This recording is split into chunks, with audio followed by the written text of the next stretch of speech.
Mr. President, I thank Special Representative Wayne for his briefing. I've also listened carefully to the statement by Ms. Samaket. We welcome the permanent representative of Mali to participate in this meeting. Recently, Mali's transitional authority has made great efforts to improve the security situation and ease the humanitarian crisis, but it also faces multiple challenges. The international community should bear in mind the overall situation of maintaining regional stability, actively provide help and support, and do more things that are conducive to peace and stability in Mali. In connection with the SG's report, I would like to make the following observations. First, recently, the ECOWAS, the AU, and the Malian Transitional Authority have been in continuous communication on the issues of political transition, striving to narrow their differences. China commends these efforts and hopes that parties will reach an agreement as soon as possible to push the political process forward on the right track. Meanwhile, making arrangements for the transitional period and general election is only the first step. The key is to help Mali achieve long-term security and stability. The international community should support the Transitional Authority of Mali in accordance with the consensus reached at the National Reconstruction Conference to advance the reform process, implement the peace agreement, formulate and implement a comprehensive strategy for the central region, and help Mali embark on the development path that suits its national conditions. Second, Mali is an important force in counterterrorism operations in the Sahel region. Recently, the Mali government has carried out a series of counterterrorism military operations in the central and northern regions, which have severely crippled terrorists and extremist forces, ensure the safety of local people, and help the displaced people return to their homes, which is conducive to the stability and development of these regions. These efforts should be acknowledged. Meanwhile, terrorist forces are still entrenched in the central and northern regions, and the withdrawal of foreign military forces also provides them with an opportunity to take advantage of the chaos and seek expansion.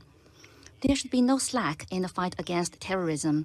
We should continue to support the Malian government's efforts to combat terrorism and maintain stability, help it step up capacity building, and respect its right to international security cooperation. China has noted the concerns in some media reports about human rights violations in the counterterrorism operations in the Murao region. The Malian side have already made clarifications, emphasizing that relevant actions were aimed at rescuing local people and that they have always respected human rights and were willing to conduct relevant investigations. China hopes that all sides will exercise restraint and avoid making groundless accusations before any conclusion is reached by the investigation. Third, economic and humanitarian situation in Mali is daunting. Foreign trade, employment, production, and investment have declined to varying degrees. 42.7% of Malian people live in extreme poverty. 7.5 million people need humanitarian assistance, and 960,000 children under the age of 5 are suffering from severe malnutrition. The international community cannot forget about the difficulties faced by African countries such as Mali, and African development issues should not be marginalized. As a good friend of African countries, China will continue to stand by the African countries, accelerate the implementation of the Global Development Initiative and the outcomes of the Forum on China and Africa Cooperation, and continue to support Mali and other African countries in their economic recovery. Fourth, the security risks faced by MINUSMA have continued unabated. It is heartbreaking that 2 Egyptian peacekeepers were killed in an attack last month. IED is one of the major causes of casualties among MINUSMA peacekeepers. The Secretariat should take concrete measures in light of the relevant recommendations of the SG's independent strategic assessment.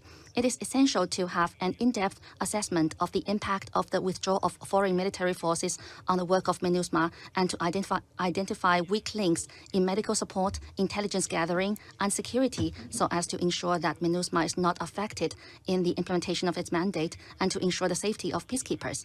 On March the 22nd, a security incident occurred between the Malian security forces and MINUSMA. Fortunately, there was no casualty. China notes that both sides have launched investigations and hopes that both sides will work together to find a proper solution based on the findings of the investigations so as to prevent the reoccurrence of similar incidents in future. Thank you, Mr. President.